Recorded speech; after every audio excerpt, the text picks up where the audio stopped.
Artinya orang punya kealiman. Kalau orang nggak punya kealiman, main video saja. Ucapkan terima kasih. Mudah-mudahan di alam yang terbuka ini kita bisa menafakur diri bahwa kita adalah manusia yang sama dan akan kembali ke tempat yang sama. Amin ya rabbal alamin. Dan seluruh jajarannya, kan Pak Kanwil, Pak Staf Ahli Kementerian Agama, pasti berpikir ini adalah lulusan pesantren, kiai atau haji, padahal orang yang memiliki keyakinan Protestan, Kristen Katolik, tepuk tangan. Nah, jadi kalau lihat Indonesia ini, lihat dari ini penampilan, wah kiai ini, pakai batik, pakai peci kiai, padahal pendeta. Kemudian semua yang hadir di sini, teman-teman sekretaris daerah, Pak Direktur Utama BJP dan seluruh karyawan. Yang pertama, saya itu kalau dengar lagu itu selalu berurai air mata, karena saya selalu memaknai dari bait ke bait. Yang pertama, saya jelaskan, lagu yang pertama namanya Kidung Siliwangi. Kidung Siliwangi itu adalah kidung kasih sayang. Kidung itu adalah pancaran hati, ucapan rasa yang dibuat dalam lisan yang bertanak tangga nada. Sesungguhnya bercerita tentang apa sih? Bercerita tentang bagaimana hidup mipit kudu amit ngalak kudu bebeja. Kita harus memulai sesuatu dengan pamit. Nah, pamit ini ada dua kan. Yang pertama pamit pada Sang Pencipta, Sang Pemilik seluruh alam semesta, Allah Subhanahu wa Ta'ala. Tetapi di balik itu kita juga harus pamit pada aspek-aspek material yang ada dalam lingkungan kita. Maka nilai pamit itu diterjemahkan dengan tata ruang. Nilai pamit itu diterjemahkan dengan tata bangunan. Nilai pamit itu diterjemahkan dengan izin mendirikan bangunan. Tetapi seluruh kepamitan itu hari ini diterjemahkan menjadi sangat administratif, kemudian sangat teknis, dan dibuat rekayasa untuk menjadi teknis. Yang pada akhirnya kepamitan itu melahirkan kerusakan yang luar biasa. Kita bisa melihat hari ini bagaimana sepadan sungai digunakan bangunan-bangunan, dan di bangunan sepadan sungai adalah bersertifikat dan ber-IMB. Padahal yang mengeluarkan sertifikat tahu ilmu ukur, tahu ilmu riwayat tanah, yang mengeluarkan IMB juga tahu aturan membuat IMB. Bagaimana birokrasi itu menjadi buta? Bagaimana birokrasi menjadi dibutakan? Apa sih menurut saya yang membuat birokrasi buta dan dibutakan itu? Problemnya cuma satu, Indonesia birokrasinya kehilangan rasa. Kehilangan rasa, kehilangan cinta. Karena kehilangan rasa, kehilangan cinta, maka normatifnya adalah dalam pikirannya tunjangan jabatan harus meningkat, administrasi harus dilaksanakan, diperiksa BPK harus wajar tanpa pengecualian. Itu saja, dan itu kepuasan.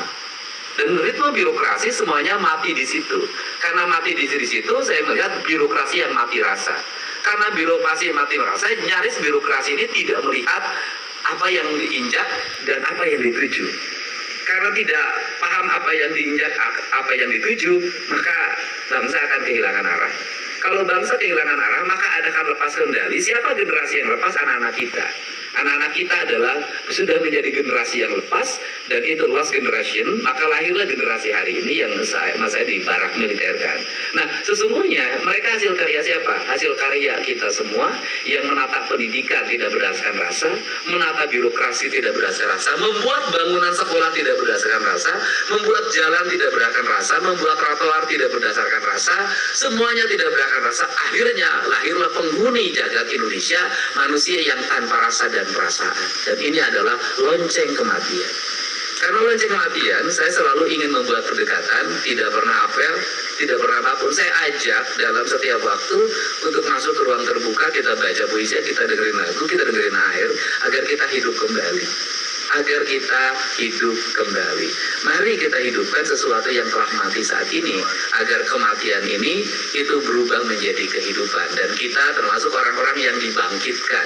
Kalau kata pakai dibangkitkannya nanti di alam mahsyar. Sebelum dibangkitkan di alam mahsyar, kita bangkit hari ini dulu deh, gitu kan. Kita bangkit. Saya minta ruh-ruh yang ada di gedung sate, ruh yang ada di gedung Pakuan, ruh yang ada di seluruh kantor dinas, di seluruh Jawa Barat, di kantor-kantor KUA, di kantor-kantor Kementerian Agama, di madrasah, di sanawiyah, di aliyah, semoga-modahan menjadi ruh yang hidup, bukan ruh yang mati.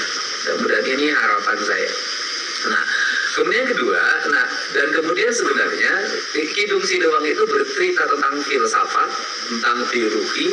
Teologinya apa? Orang Barat itu materialisme, hidup itu mengeksploitasi, membahagiakan kita, menaklukkan.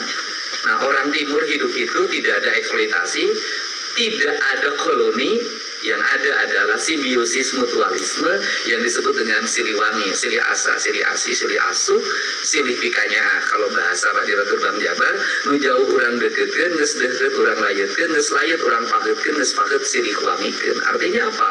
Sesuatu yang jauh itu dibuat menjadi dekat, setelah dekat kemudian dipageutkan. Pageutkan itu artinya dibuat janji, kemudian disatukan, disenyawakan, disarundeuk saigel sabobot sapianean. Ada 3 kalimat, ada yang direndeukeun, ada yang digerakkan, ada yang menggerakkan, dan ada gerakan.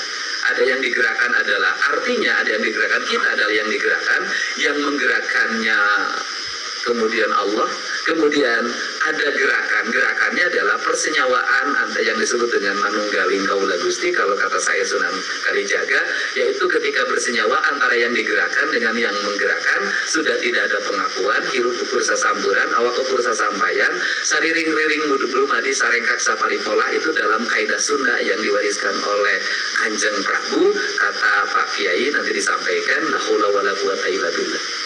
Prinsip-prinsip dasar itu sebenarnya itu melahirkan keterpaduan, sehingga kalau ketika orang bertanya pada saya misalnya, kenapa Kang Deddy tanpa konsep, kenapa Kang Deddy tanpa penasehat, kenapa Kang Deddy apapun, saya sudah pasrah pada apapun. Saya sudah pasrah, sudahlah, pikiran ini saya sampaikan, mau diterima enggak, langkah-langkah ini akan saya lakukan, mau dibenci atau tidak, bagi saya tidak penting. Yang penting saya melakukan sesuatu yang bisa bermanfaat bagi orang banyak. Titik itu aja. Kesananya saya mau apa, terserah saja lah hidup ini, karena harus ada yang berbuat. Kalau hidup selalu berhitung, yang tukang hitung tukang dagang, saya bukan tukang dagang. Ya, kalau hidup selalu berhitung, itu saya bukan tukang dagang. Nah, ini yang pertama. Nah, sehingga Siliwangi itu sebenarnya itu kaidahnya orang Sunda dalam bertuhan itu dia hanya 2 hal, Rahman dan Rahim. Orang Sunda hanya itu aja. Dalam bertuhannya orang Sunda itu hanya Rahman dan Rahimnya aja. Jadi di Allah teh cenah urang mah ujang geus neangan Rahman Rahim. Kalau kata nenek saya bukan Rahman Rahim, Bismillah ni Rahman ni Rahim. Nenek saya. Jadi hanya itu saja, jadi Allah nggak nyari yang lain. Orang Sunda itu hanya nyari Rahman dan Rahimnya saja, tidak terlalu nyari yang terlalu banyak. Itu orang Sunda, tidak ngejelimet, tidak Rahman Rahim ati Gusti mah cukup eta. Makanya orang Sunda mah cukup Bismillah aja untuk ngobatin apapun. Nah, itu yang kedua. Nah, yang kedua itu agak saya peluk anak saya nangis. Kenapa? Karena lagu itu sangat pengalaman spirit. Pengalaman itu namanya Wahyu Kolosebo. Wahyu Kolosebo itu lagu yang menemani saya saat kalah di Pilgub Jawa Barat 6 tahun yang lalu. Kemudian saya menghadapi tajuk gede yang itu areal prostitusi di Purwakarta namanya Cilodong, yang tempat orang prostitusi. Kemudian saya rubah menjadi tajuk yang prostitutifnya saya geser, saya tanamin pohon, saya kembalikan ke Indramayu, ke Cianjur, kemana-mana. Saya biayain muncikarinya sampai lulus anaknya tamat SMA. Kemudian saya biayain PSK itu untuk pulang kampungnya saya bekelin. Dan itu adalah orang yang saya membubarkan tempat itu dengan bangunan yang begitu banyak sendiri tanpa ditemani siapapun. Dan saya ngomong dari hati ke hati. Setelah itu saya bangun tajuk gede Cilodong. Tajuknya hampir nggak selesai. Waktu itu serangan politik ke saya sangat luar biasa, walaupun sudah berkala pilkada. Dan saya tanpa uang 1 rupiah pun saya katakan tajuk ini harus selesai, akan saya selesaikan. Dan waktu itu nih yang lagi usia kandungan 7 bulan, kemudian saya tiap malam tidur di tajuk itu tidak ditemani oleh siapapun, menanami pohon, menanami bunga, kemudian membersihkan areal ilalang untuk dibangun, dan sekarang udah sangat baik. Selesai sambil mendengarkan lagu Wahyu Kolosebo. Jadi itu spiritual banget buat saya. Makanya saya peluk anak saya, karena kamu itu dulu ketika hamil aku, ayahmu itu membangun tajuk, kemudian tiap malam saya dengerin Wahyu Kolosebo, dan itu menjadi spirit sehingga tajuk itu selesai tanpa biaya dari pemerintah daerah, dan diselesaikan dengan berbagai bantuan pihak yang waktu itu sangat berempati terhadap langkah yang saya lakukan. Mudah-mudahan seluruh kaidah-kaidah itu menjadi kaidah kita semua. Dan saya mengucapkan terima kasih pada seluruh jajaran Dinas Pendidikan Kabupaten Purwakarta sampai PLT-nya sakit karena mungkin tekanannya terlalu banyak menghadapi anak-anak sekolah yang masuk barang militer, dan hari ini sudah diapresiasi oleh banyak orang. Kemenkopolhukam menyatakan ini harus menjadi best practice. Kemenham menyatakan, Kementeri HAM sudah menyatakan ini harus menjadi percontohan. PPA tadi nelfon, dan hari ini Pak Presiden sudah, kemarin saya diancam-ancam oleh banyak orang karena saya membuat satgas anti premanisme. Hari ini Pak Presiden sudah menyatakan lakukan tindakan-tindakan yang tegas terhadap berbagai kelompok ormas dan preman. Ini alhamdulillah banyak orang yang sangat ragu pada saya waktu itu. Saya selalu menyatakan yakinlah apa yang dilakukan adalah sebuah kebaikan dan demi masa depan. Kalau semua orang hari ini cari aman, kalau semua orang hari ini takut kehilangan jabatan, atau semua orang takut dibully, bagaimana kalau besok anak-anak kita tak punya harapan? Bukankah dulu pahlawan kita rela mati demi kelangsungan bangsa? Masa kita tak rela dibully, tak rela dibenci, tak rela diintimidasi untuk menyelamatkan sebuah generasi? Nah, saya sampaikan kenakalan anak di Jawa Barat, Pak Menteri, sudah sampai pada tingkat takut. Mereka rata-rata tidur jam 4 karena tiap malam mereka main Mobile Legends. Mereka menggunakan kendaraan bermotor, mereka makan Excimer, minum jiu, dan mereka ketika membunuh diperiksa polisi mengatakan saya bangga sudah menjadi seorang pembunuh. Sudah sangat takut dan berat, dan ini perlu spirit yang gagah bagi kita untuk melawan itu semua dan menghadapi. Saya akan keliling, nanti saya akan ketemu beberapa menteri, mau dibiarkan, mau ada tindakan. Karena saya hanya bisa melatih mereka, tapi saya nggak bisa menghentikan HP yang ada di tangan mereka. Dan hari ini sudah ada, saya menjadi aneh hari ini, anak-anak, ibu-ibu banyak menggunakan omongan saya dipakai untuk nakutin anaknya. Nanti kalau kamu tidak mandi, nanti oleh Pak Dedi, oleh Pak Gubernur dibawa ke barak militer. Nanti kamu kalau tidak sekolah dibawa ke barak militer. Terus ternyata itu katanya sangat efektif, sehingga saya harus selalu bikin vlog, hey anak-anak segala macam. Mungkin nanti pada suaminya, nanti kalau kamu terus cari istri baru, nanti dibawa ke barak militer. Nah, kemudian saya tadi menyampaikan kita akan kerjasama dengan ITB untuk merumuskan pembangunan. Saya mengucapkan terima kasih pada Samsat, para pegawai Samsat yang bekerja dalam setiap hari mengumpulkan uang melalui pembayaran, dan saya termasuk gubernur yang nekat. Jam 5 subuh saya telepon Sekda, buatkan surat pembebasan pajak bagi yang nunggak berapa puluh tahun ke belakang. Jam 9 harus diberlakukan. Sekdanya nggak sanggup waktu itu. Besok Pak, nggak bisa hari ini. Saya bilang harus hari ini. Dan banyak orang yang ragu pada waktu itu, dan sekarang terjadi terbalik kan. Ada antrian orang bayar pajak sambil senyum, sambil bahagia, sambil video. Pak Dedi, saya bayar pajak, Pak Dedi. Gitu loh. Bayar Dedi bayar pajak, dan kemudian saya baru melihat sepanjang sejarah orang bayar pajak dalam keadaan riang gembira. Nah, tetapi di balik itu, BKAD-nya, Bapedanya harus segera membuat anggaran-anggaran untuk jalan. Ini dosa kita kalau duit bayar pajak kendaraan motor digunakan untuk kegiatan perjalanan ke Singapura. Nggak bisa, itu dosa gede. Sehingga itu harus jadi jalan. Maka bulan Juli, Agustus kita ingin melihat seluruh jalan di Jawa Barat tertata, rapi, bersih, indah, ada garis pengamanannya, ada CCTV-nya, ada PJU-nya, ada gapura-gapuranya, sehingga orang mengatakan kita bayar pajak hari ini benar, kita mendapat layanan jalan yang baik, dan nanti tahun depan mereka akan bayar pajak dengan serentak. Ini penting. Jadi ya, kepala Samsat juga jangan bilang saya capek sampai malam jam 9, ya sudah, kalau capek saya pindahin. Pasti nggak mau. Besok tidak boleh lagi pegawai Samsat ada selempit, ada setor-setor pada pihak lain yang bukan peruntukannya. Saya akan berhentikan, akan saya proses. Jadi saya ada maafkan ya. Kalau yang dulu-dulu katanya ada setor pada A, pada B, 50 juta per minggu, udahlah, oke, saya tidak akan mengungkit. Tapi mulai hari ke depan nggak boleh. Ada duit itu, setorkan lagi ke kas negara. Setorkan lagi ke kas negara. Kenapa? Anda sholat tiap hari, Anda Anda pergi umroh tiap waktu, tapi duit pendapatan daerah Anda berikan pada yang lain, Anda berdosa sebanyak. Ini harus.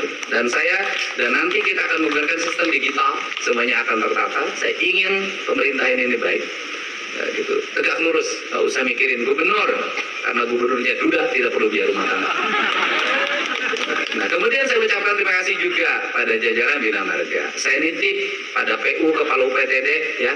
Saya titip jalan di Jawa Barat harus bersih, Pak. Jaringan aliran sungainya harus bersih. Kenapa? Kita harus mengikuti garis takdirnya Allah, Pak. Allah menurunkan hujan, itu jatuhnya harus ke tanah, dan kemudian harus dialirkan ke sungai, dari sungai harus ke laut, Pak.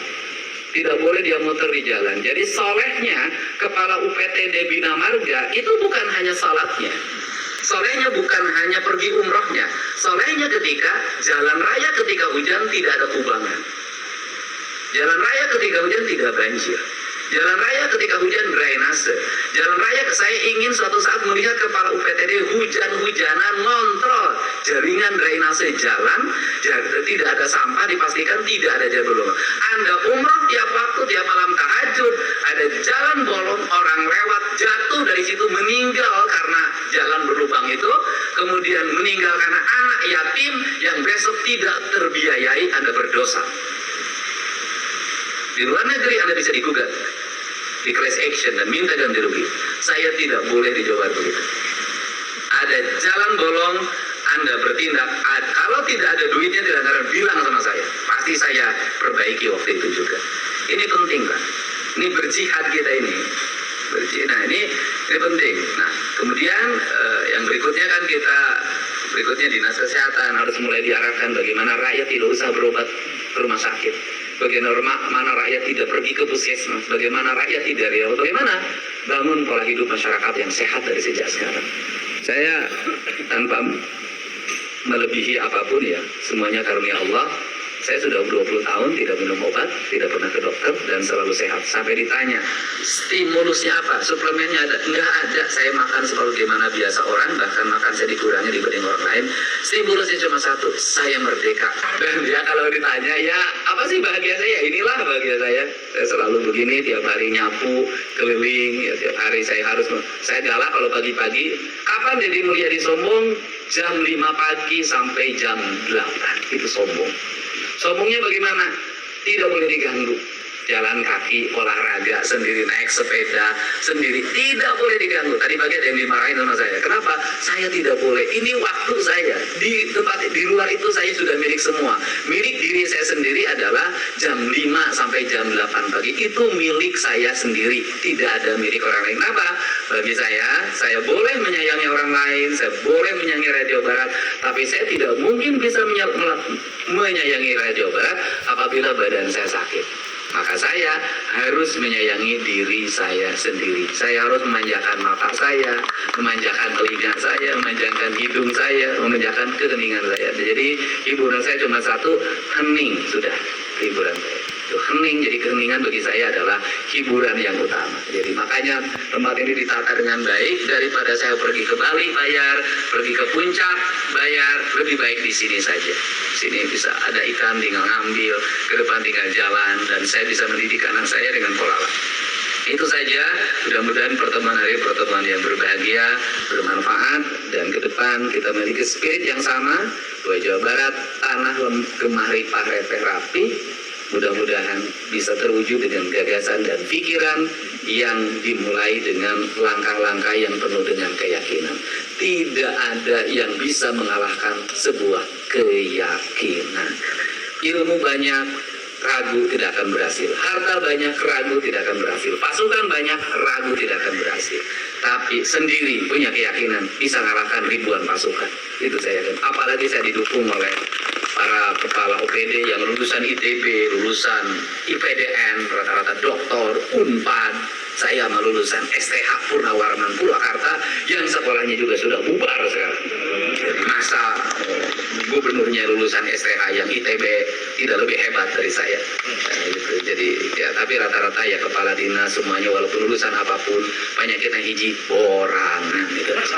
Karena ilmu tinggi juga kalau penakut susah Pak. Punya senjata juga kalau penakut, senjata yang paling modern kalau penakut batu. Itu apalagi sekarang saya punya sekdanya Wanian. Sekdanya Wanian. Kenapa sekdanya Wanian? Karena dia saya tahu ingin memperlihatkan diri bahwa dia seorang pemberani ketika di luar rumah. Karena saya tahu kalau di dalam rumah dia adalah seorang yang takluk. Di luar dia mau, di dalam dia meong. Dan ada kabar gembira yang harus ditindaklanjuti buat teman-teman yang BIJB. Nanti Pak Menteri memiliki orientasi bahwa Bandara Kertajati bisa menjadi bandara yang diperuntukkan untuk kegiatan umroh. Yang saya tadi ngomong ya sudahlah, karena memang bisa menggunakan Islamic Center Indramayu itu bagus. Tetapi kalau memang diperlukan harus membuat kawasan di sekitar Kertajati, bangunan tanahnya masih ada, segala macamnya ada, ya sudah nggak apa-apa. Pemerintah provinsi hanya bangun 300 miliar untuk sebuah kawasan tambahan dan itu menghasilkan regulasi, saya nggak ada masalah. 300 miliar kecil bagi APBD Provinsi Jawa Barat. Ya, karena selama ini juga Pemda Provinsi Jawa Barat bagi-bagi duit kemana-mana banyak banget triliunan. Terima kasih Pak Menteri, terima kasih. Allahumma fiq la. Assalamualaikum warahmatullahi wabarakatuh.